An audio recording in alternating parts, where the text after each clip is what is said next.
Yo acabé la ESO, pescaba por ahí por el muelle, y un día, si era buena, pues metíme en un barco. Y a ver si aquí la doña Elsa se anima.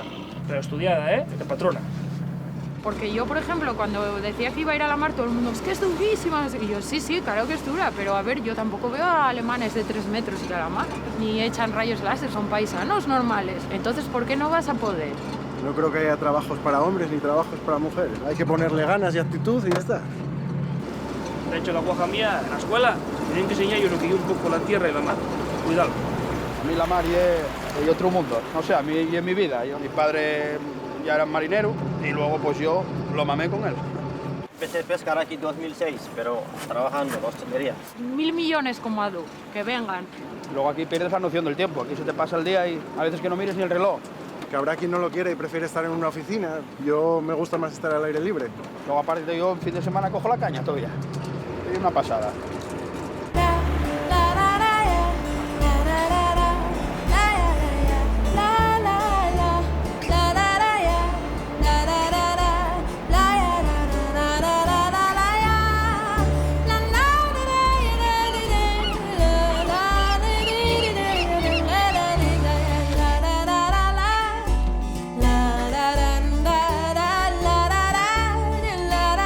Vas a ayudarme,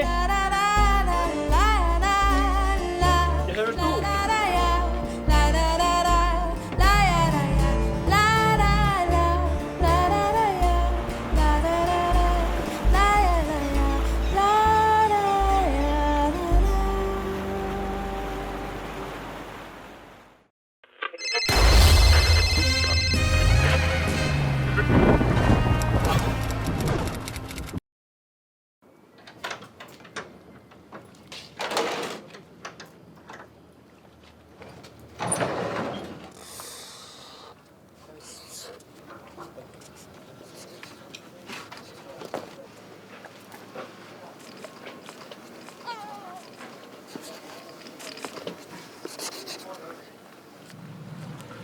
Yo acabé la ESO, pescaba por ahí por el muelle, y un día, si era buena, pues metíme en un barco. Y a ver si aquí la doña Elsa se anima.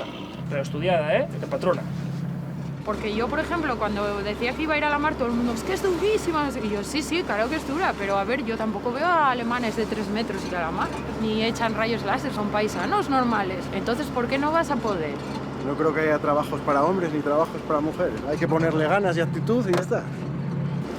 De hecho, la guaja mía, en la escuela, tienen que enseñar yo lo que yo un poco la tierra y la mar. Cuidado. A mí la mar es otro mundo. No sé, a mí y en mi vida. Mi padre ya era marinero y luego pues yo lo mamé con él. Empecé a pescar aquí en 2006, pero trabajando en la hostelería. 1.000 millones como Adu, que vengan.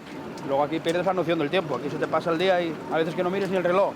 Que habrá quien no lo quiere y prefiere estar en una oficina. Yo me gusta más estar al aire libre. Luego aparte yo en fin de semana cojo la caña todavía. Es una pasada.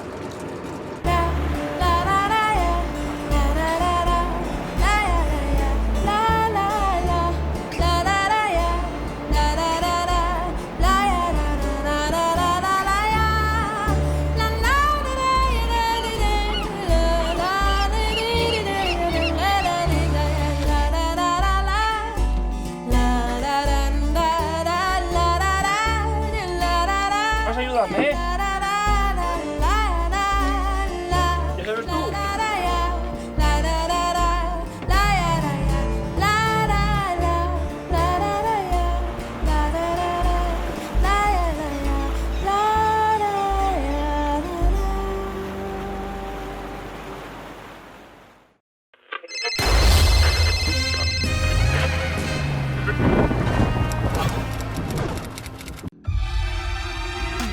Subimos a lo más alto para llegar hasta ti. Boxon 3 Comunicación Natural. Colaborador oficial de la Semana Negra de Gijón.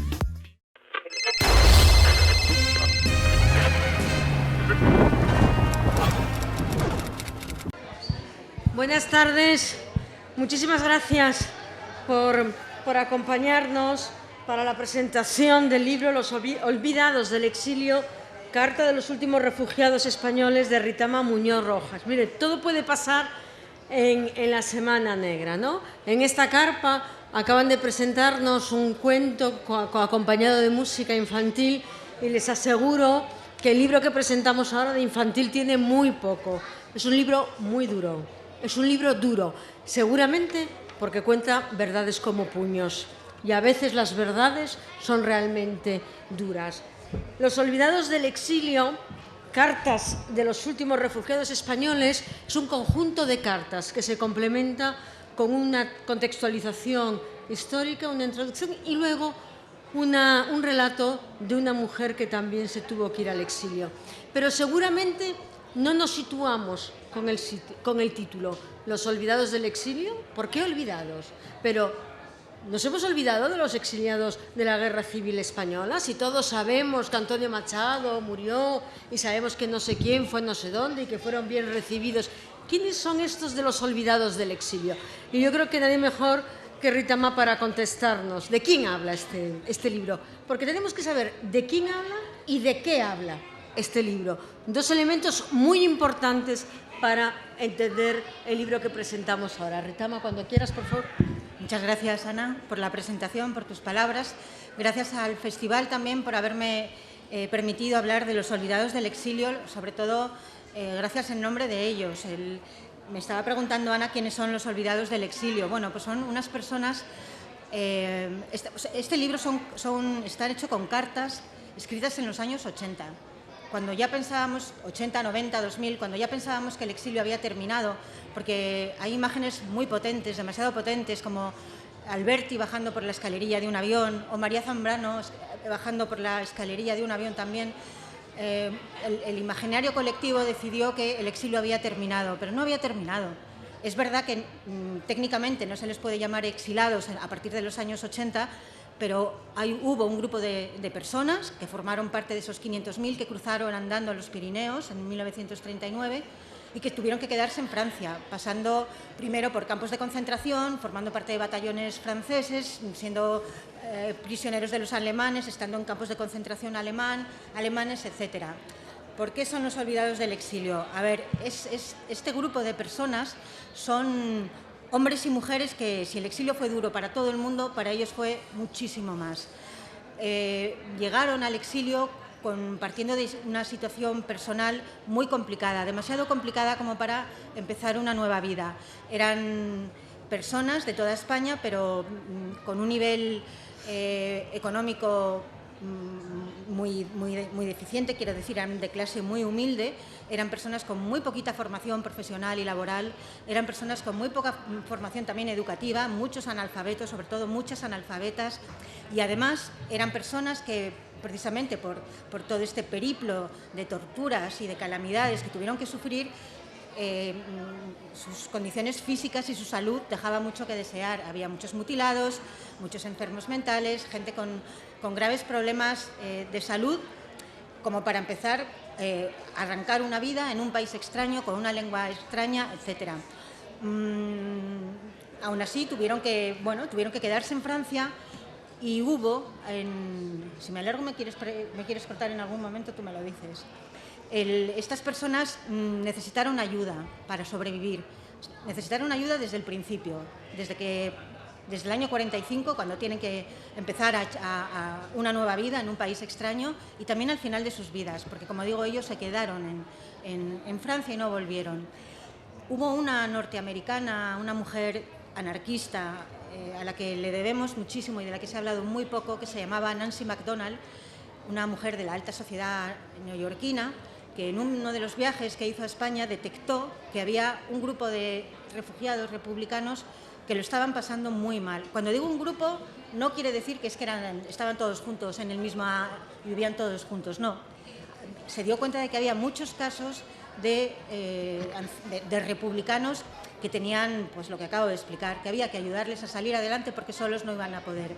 Y esta mujer creó una asociación en los años 50 que se llamó Spanish Refugee Aid, que consiguió sacar adelante a miles y miles de compatriotas nuestros que estaban en esa situación. Consiguió recaudar en 3 décadas $5 millones a base de, bueno, esta señora tenía unos contactos muy buenos contactos con la intelectualidad y con la clase, con la empresa norteamericanos, y consiguió el apoyo de personas como Pau Casals, Alexander Calder, Chomsky, Eric Fromm, Juan Marichal, Francisco García Lorca, Ramón J. Sender, José Luis Sert, Bárbara Pro Salomón, Zimmerman. Estamos hablando de un nivel increíble, ¿no?, de personas que apoyaron, unas veces apoyaban económicamente y otras veces simplemente con su nombre abrían puertas. Y así se logró en 3 décadas salvar vidas de muchísimas personas. Unas veces se les entregaba dinero, otras veces se les entregaba una máquina de coser o se les entregaba algo para que pudieran trabajar y ganar su dinero. Cuando murió el dictador, empieza la transición, esta señora, con muy buen criterio, se dirigió a los españoles, primero a las instituciones y luego a la sociedad civil para que decirles que ellos ya habían hecho su función, pero que no había ninguna excusa para que a partir de ahora los españoles no se ocuparan de sus compatriotas que, como digo, necesitaban ayuda, no se les podía dejar tirados. Y se crea una asociación que se nace en Estados Unidos, de reuniones entre Francisco García Lorca, Laura de los Ríos, Rocío Terán, Juan Linz, el sociólogo, Rita Ma Fernández, y crean una asociación que se llama Amigos de los Antiguos Refugiados Españoles. En los años 80 empiezan a trabajar con un grupo como de 500 antiguos refugiados que, claro, a lo largo de los años pues se van muriendo, pero a esas personas consiguieron llevarles el abrazo de un país que les había dado de lado, el cariño de sus compatriotas, aparte de cubrir necesidades tan básicas como puede ser la calefacción, incluso comida. Impresiona mucho leer estas cartas y que nos cuenten ellos cómo eran sus vidas, porque eran personas francamente desgraciadas. Vivían con una escasez de recursos de todo tipo. En sus cartas piden calefacción, piden madera, piden comida, piden ropa. No llegan a fin de mes, están enfermos, y esta asociación se dedica a hacer visitas periódicas a estas personas, va haciendo un informe, hacen informes semestrales de cada una de ellas para saber cuál es su situación, si viven solos, si están viudos, si tienen familia, qué necesidades tienen, y así poco a poco se les fue sacando adelante. Entre esas personas y las personas de la asociación se crea una relación muy bonita, una relación casi de amistad, y producto de esa relación son las cartas de este libro. Son cartas que ellos escriben a los miembros de ARE, y son cartas en las que, así está dividido el libro, son cartas en las que hablan del miedo al olvido. Les preocupa muchísimo que no se les olvide, saben que se les ha dejado de lado, les preocupa su soledad, les preocupa su salud, les preocupa el dinero. Como digo, son cartas estremecedoras que yo creo que hay que leer. Las tenemos que leer porque ya les dimos la espalda una vez y es una manera de reconocerles, de recuperarles, de hacer justicia y de reparar. Y de hecho, como me dijiste que te interrumpiera, te voy a interrumpir. Claro. De hecho, las cartas las divide en 5 bloques que tienen que ver con la temática, y el título está sacado de las propias cartas, bien porque coge una frase de una carta o bien la idea, ¿no? Mucho tendré que contarles. Nuestra vida no es agradable, sin derecho a nada, olvido, el frío del exilio, la soledad es lo peor. Y eso es de lo que hablan las cartas, ¿no? Y lo que vemos son personas que se sienten vencidas y abandonadas, y que no entienden que un país que ha llegado a la democracia, que fue lo que defendieron, porque ellos defendieron y ellas defendieron la democracia, cuando recupera la democracia no se acuerde de lo que hicieron, no se acuerden de ellos, ¿no? Y hay un interrogante siempre: ¿por qué? ¿Por qué no puedo volver a mi país? ¿Por qué? ¿Por qué sí? ¿Por qué no soy un español de pleno derecho cuando defendí mi país, ¿no? ¿Me permites? La primera carta, la leemos para seguir. Todo país que ha salido de una dictadura, lo primero que hacen las autoridades del nuevo régimen ha sido conceder a los expresos los derechos que como ciudadanos libres le correspondían. No es privilegio, pero sí pido que se nos conceda los mismos derechos que ante la ley tienen todos los españoles. He aquí por qué digo en otro lugar que no podemos olvidar. No podemos olvidar porque somos pasado y presente. Nuestro pasado está dentro de nuestro presente. Ambas cosas que como cruz pesada llevamos sobre nuestros hombros. cuando se leen estas cartas, efectivamente hay una sensación de que nos hemos olvidado de ellos. ¿Y por qué no pudimos en la democracia, en los años 80, incluirlos? Cuando además se tomaron distintas medidas. Es verdad que la primera ley de memoria histórica es del 2007, si no me equivoco, se acaba de aprobar otra de memoria democrática que va más allá, pero ¿por qué? ¿Por qué España deja abandonados a 500 personas, o 1000, las que sean, no importa el número, cuando defendieron la libertad, la democracia y el régimen democrático que había? Pues esa es la pregunta. Yo creo que, bueno, cada uno puede contestarla de muchas maneras. Yo creo que en ese momento que estábamos hablando de los primerísimos años de la transición, daba miedo todo lo que sonara a república, a exilio, a víctimas del franquismo. Era como si ponerlas encima de la mesa fuera a terminar con el proceso de transición en el que nos habíamos metido, y se prefirió darles la espalda. Yo no sé si os acordáis de una canción que se puso muy de moda en esa época, que se llamaba Libertad sin ira, y que empezaba diciendo: dicen los viejos que en este país hubo una guerra. Como, ¿sabes? Era una especie de negacionismo casi de lo que había sido, bueno, de que existían víctimas todavía del franquismo. Y era mucho mejor, bueno, brindar, todos borrachitos de democracia, todos brindando por la transición, pero ahí había gente que seguía en las mismísimas condiciones que cuando salieron, o peores, porque ya eran muy mayores, que cuando salieron en el 39. Eso es lo que intenta solucionar esta asociación, que, como digo, yo creo que lo consiguió. En las cartas también uno se da cuenta de cuando dan las gracias solamente porque les has mandado un turrón de su país. Es que estremece, ¿no? Es para ellos lo mejor que les pasa en un año, y es muy, muy triste. Sí, cómo se agarran a pequeños símbolos, cómo al final la gente necesitamos afecto y reconocimiento, ¿no? Que alguien se acuerde de nosotros. Por eso es tan duro, porque cuenta una vida dura, pero sobre todo cuenta lo poco que nos pedían, lo poco que nos estaban pidiendo. Entonces cuando lo lees, realmente quedas impactada de nuestra dureza, pero también hay como un mensaje en el libro, ¿no? No digo de esperanza, al lado del olvido hay gente que no olvida. Al lado del olvido hay personas que no olvidan y que se organizan para ayudar a estos compatriotas que lo están pasando mal, ¿no? Que es la asociación que has mencionado. Pero esa asociación yo creo que tiene una característica importante, o el inicio de esa asociación tiene una característica importante. Son personas de España, se juntan con personas de España que también habían sido exiliadas y que habían tenido un compromiso político muy determinado, ¿no? Muy fuerte, y una manera de vivir, bueno, distinta a estos. Era un perfil distinto a las personas que estaban en Francia y a las que ayudaban, ¿no? Sí, muy distinto, muy, muy distinto. Estamos hablando del exilio de Nueva York, que es un exilio muy, muy, muy diferente al exilio del sur de Francia. El exilio de Nueva York, evidentemente, los que se van a Estados Unidos son personas que hablan un idioma, tienen un nivel cultural y salen adelante trabajando sobre todo en instituciones académicas, en la universidad, escribiendo libros. Nada que ver. Repito, yo he hecho otro libro sobre ese exilio y la conclusión a la que llego es que en los dos exilios se sufre muchísimo, muchísimo. No es lo mismo el sufrimiento de los que estaban en el sur de Francia, que no tenían ni para alimentarse, que el sufrimiento y el desarraigo de los que están en Estados Unidos. Pero el sufrimiento del todo, es una injusticia espantosa lo que pasó con ellos. Yo creo que la ley de memoria democrática, que estamos en una semana memorable para los que hemos luchado tanto por la verdad, la justicia, la reparación de las víctimas del franquismo, pues esta es una semana verdaderamente importante, pero sí que es una ley que ha tardado demasiado. Igual que el dictador también tardó demasiado en morir, y como estamos en la Semana Negra, lo digo así de crudamente, tardó muchísimo en morirse. Hubo gente que se tuvo que quedar en sus países en los que les habían acogido sin poder volver nunca a su patria querida.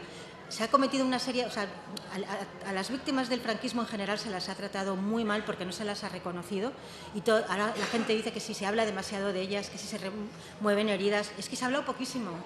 Es que falta por hablar una barbaridad. Hay que seguir contando nuestra historia, hay que seguir contando su historia, hay que contar su verdad, porque la verdad de las víctimas es la verdad. Eso lo decía Fabián Salvioli, que es el relator de Naciones Unidas para todo lo que tiene que ver con nuestra memoria. La verdad es la de las víctimas, y esa es la que tenemos que conocer, y parte de esa verdad está en estas cartas, está recogida en este libro que, como ha dicho Ana, es muy triste.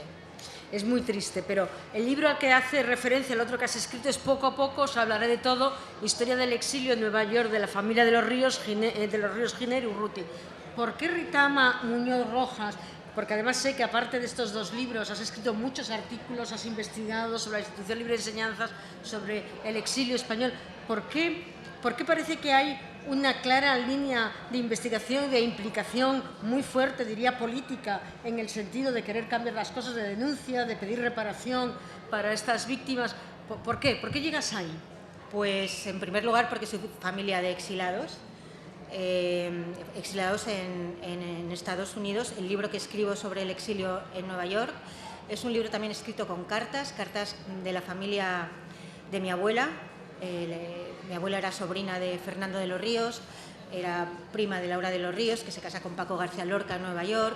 Es un conjunto de personas muy interesantes los que están escribiendo esas cartas y cuentan, y sobre todo la abuela, la madre de Fernando de los Ríos, que es una señora de Ronda que se va con 85 años a Nueva York y ahí se muere.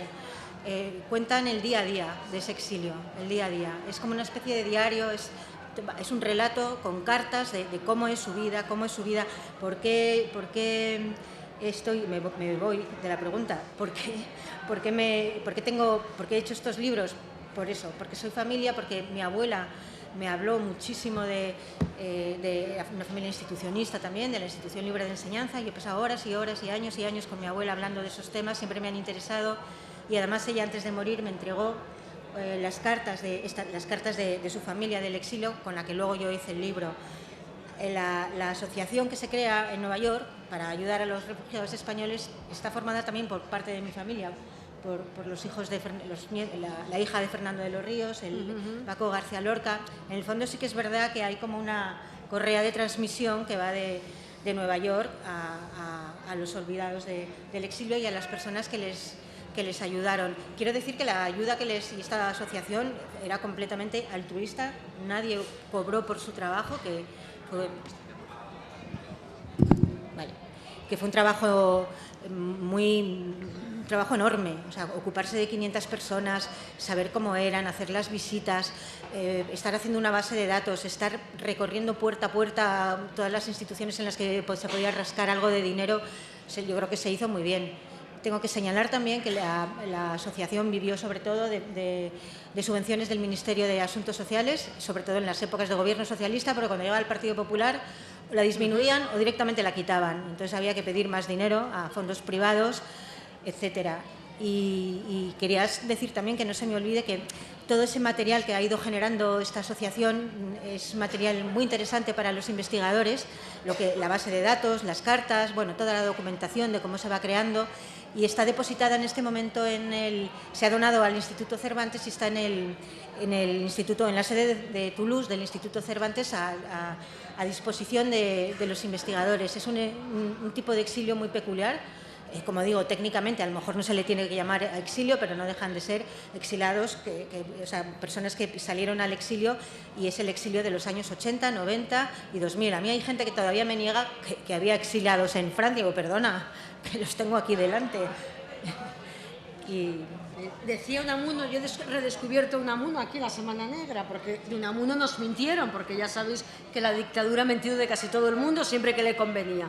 Pues hay una cita de Unamuno, el 12 de octubre de 1936, en el Día de la Raza. Él se enfrenta a Millán Astray y él dice: callar es a veces como mentir, porque este silencio puede ser tomado por aquiescencia, ¿no? Creo que es una muy buena cita, porque tienes la impresión de que en nuestro país muchas personas hemos decidido callar pues por prudencia, porque nos decían que no era el momento, y que quizás sea uno de los problemas actuales que tenemos. Se acaba de volver a aprobar una nueva ley de memoria democrática y la derecha ha salido otra vez de la caverna diciendo barbaridades, y estamos en el 2022, ¿no? Efectivamente, es una pena. Yo creo que aquí lo hemos hecho mal todos. Cuando digo todos, digo que se ha hecho mal yo creo que a la derecha la dejo aparte, no tiene nada que ver en esto, porque ellos se van a oponer siempre. Que a mí me gustaría preguntarles por qué. A mí me encantó Íñigo Errejón en el Congreso de los Diputados cuando dijo: esta ley no toca ningún derecho a nadie, a los que no están de acuerdo con esta ley. No toca sus derechos, simplemente amplía los de otras personas que han sido muy injustamente tratados a lo largo de la historia. Pues es eso, que me expliquen los señores de la derecha por qué les molesta tanto que se dignifique y se reconozca y se pueda hacer duelo como familias normales a personas que siguen en las cunetas, a gente que se conozca la verdad. Hay un periodo de la historia que nos lo han robado. Nos lo han robado, está en blanco, hay que escribirlo. Y hay que escribirlo con el relato que nos falta, que es el de las víctimas del franquismo. Víctimas asesinadas, víctimas como exilados y las familias, que también son víctimas. No sé, quizás aquí en esta carpa hay alguna familia o alguna persona que tenga relación con exiliados en Francia o exiliados de la Guerra Civil y que quiera comentarnos algo. ¿Alguien quiere comentar algo? ¿Nadie se lanza a coger el micrófono? Porque, pues entonces yo te vuelvo a preguntar, porque estas personas se marchan en enero, febrero de 1939, huyendo de los franquistas porque saben que su vida corre peligro, se marchan sin nada o van teniendo que abandonar sus pertenencias en el camino, y cuando llegan a Francia, que creen que es una tienda de libertad, en el primer momento no lo reciben demasiado bien, ¿no? No, ellos creyeron que eran refugiados, exilados, y les trataron como prisioneros, como delincuentes, y así fue durante muchos años. La gente que se queda en Toulouse fue en general gente de clase más, gente que venía del campo, gente que venía de profesiones del sector primario, yo creo. Y yo creo que no, vamos, de pronto llegar y que les metieran en esos campos de concentración a orillas del mar con alambradas, hacer triaje, separar a mujeres y hombres, utilizarlos como carne de cañón en la Segunda Guerra Mundial, ir a parar a los campos de concentración de los alemanes. Las vidas de estas personas ha sido es tristísimo. Por supuesto que no se lo podían ni imaginar lo que les esperaba, pero ni imaginar. Y el último relato, que es el de Rosa Laviña, cuenta muy bien, parece una novela de Almudena Grandes ese relato, cuenta muy bien la salida, cómo cruzan los Pirineos, cómo tienen que ir tirando cosas, cómo llegan al campo de, creo que es de Angelès, y cómo tienen que salir adelante, y es que es estremecedor. Es una cosa. Yo creo que el hombre aguanta todo, porque si han aguantado, tengo el dato, en los campos de concentración donde terminaron los españoles estaban preparados para como 65.000 personas y acabaron, había 200.000. O sea, es que es una concentración de personas, de enfermedades, de hambre, de necesidades, de agua, imposible de soportar. En el libro, antes de empezar las cartas, hay un censo de refugiados, ¿no? De 1979, no están todos los nombres de las personas que vivían en ese momento, es un ejemplo, pero la lectura o la antelectura de las cartas empieza con este censo, ¿no? Y dices, bueno, no lo leo, ¿para qué? Pero es absolutamente necesario leerlo, es muy importante leerlo, como un ejercicio de reconocimiento, primero a estas personas, y para entender cómo vivían, ¿no? Recoge fecha de nacimiento, nombre, Hermenegilda, ocupación en España, camarera, situación actual, sola, viuda, tiene 2 hijos, salud, problemas de corazón, y lo dice todo. En una frase está resumida la vida mísera a las que condenamos a estas personas, a las que no quisimos, digo, como Estado, como gobierno, como país, ayudar, ¿no? Bueno, hay otras que son, por ejemplo, Ana A., costurera, casi 20 años en cárceles de Franco, salud, exhausta, cansada. Así la definen. Claro. Y hay otros que están, hay algunos que son mutilados, en fin, estas son las personas que hubo que ayudar, evidentemente. Es que no podían, si no se morían, una cosa verdaderamente de humanidad, y qué bien que haya gente en el mundo que es la parte bonita, ¿no?, de la historia, cuando ves la solidaridad y el abrazo y que hay personas que se vuelcan por los demás a costa de nada. La asociación hace 2 viajes a España, Sí. en donde traen a quienes pudieron venir a España, ¿no? Y se convierte en un momento de una gran ilusión, ¿no? Porque estas personas no pudieron volver a España, muchos porque no tenían dinero, pero muchos porque, y además es terrible cuando lo dicen, no tengo a dónde volver. Claro. No tengo a dónde volver. Entonces la sensación de que el exilio es un vaciamiento, una desnudez, un quitárselo todo, absolutamente todo, ¿no? Por eso el libro de verdad es una profundidad, con estas cartas escritas en un estilo muy sencillo. Tengo que decir que las cartas, a la hora de transcribirlas, como he dicho, eran personas con una educación muy, muy básica, incluso había muchas que se las tenían que escribir porque ellos no sabían escribir, se los escribía alguien. Contienen muchísimas faltas de ortografía, escriben de oído muchas veces porque las palabras las separan como les da la gana. Y el editor, yo creo que con muy buen criterio, para no humillar y por respeto a estas personas, ha editado algunas cosas para, pues eso, para mantener su dignidad. Lo que pasa que al lado del texto transcrito está el original escaneado y se puede ver perfectamente cómo están escritas. Bueno, ¿cuál sería? Porque tú lo escribes con una finalidad, este libro, que los conozcamos, pero más allá de que los conozcamos, me da la impresión que es lo que nos piden las asociaciones, ¿no?, de memoria histórica en nuestro país, ¿no? Dignificación, reparación. Verdad, justicia y reparación. Exacto. Eso es claro. Es una manera, para mí es una manera de reparar, es una manera de hacer justicia. Bueno, desde cada uno aporta su granito de arena, pero estas personas han estado silenciadas y en un agujero negro durante muchísimos años y yo creo que tienen que salir. Una manera de que salgan, a algunos se les saca excavando y exhumando, a ellos hay que sacarles con sus cartas, escuchándoles y oyéndoles.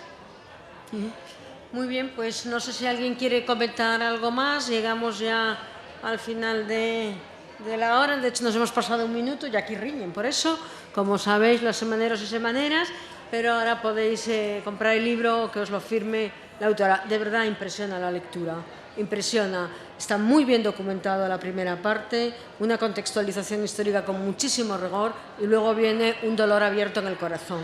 Pero a veces es necesario que nos duela el corazón para que sepamos situarnos donde tenemos que situarnos. Muchísimas gracias, Ritama. Muchas gracias.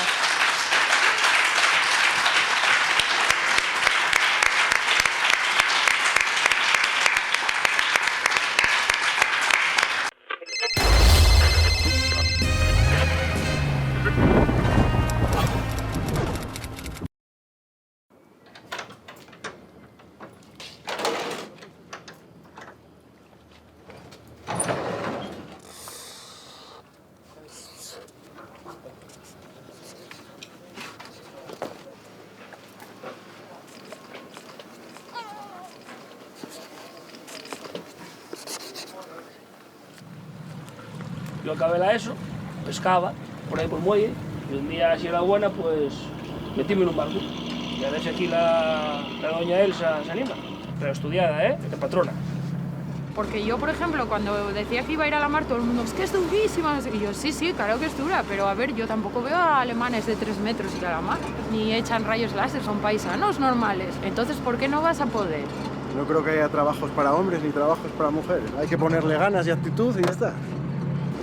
De hecho, la guaja mía, en la escuela, tienen que enseñar yo lo que yo un poco la tierra y la mar. Cuidado. A mí la mar es otro mundo. No sé, a mí y en mi vida. Mi padre ya era marinero y luego pues yo lo mamé con él.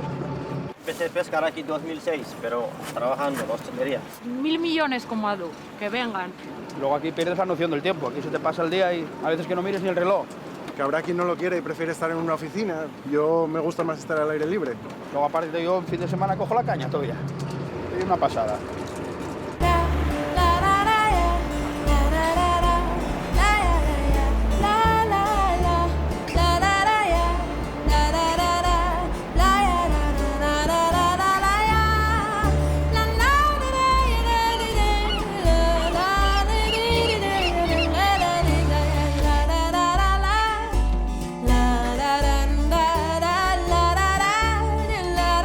¿Vas a ayudarme,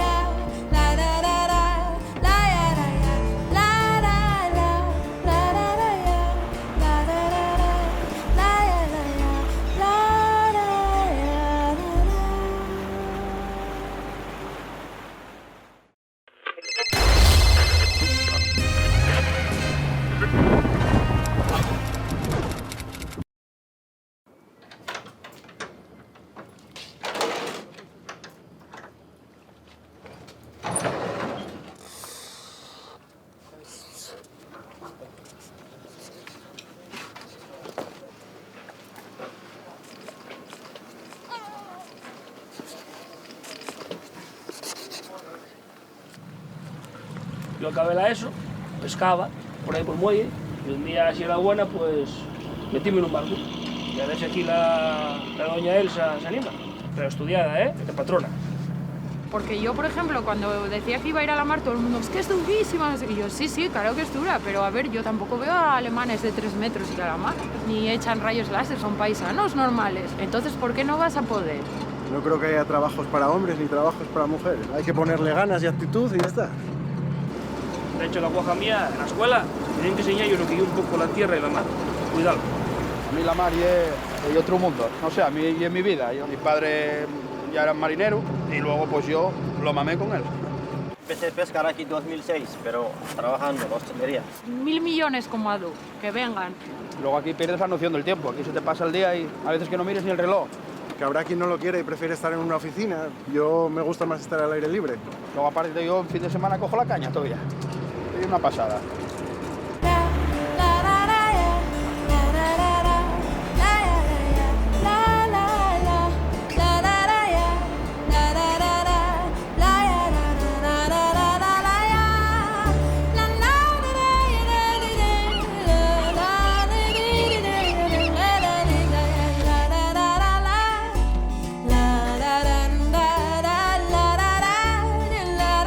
Vas a ayudarme, ¿Ya sabes tú?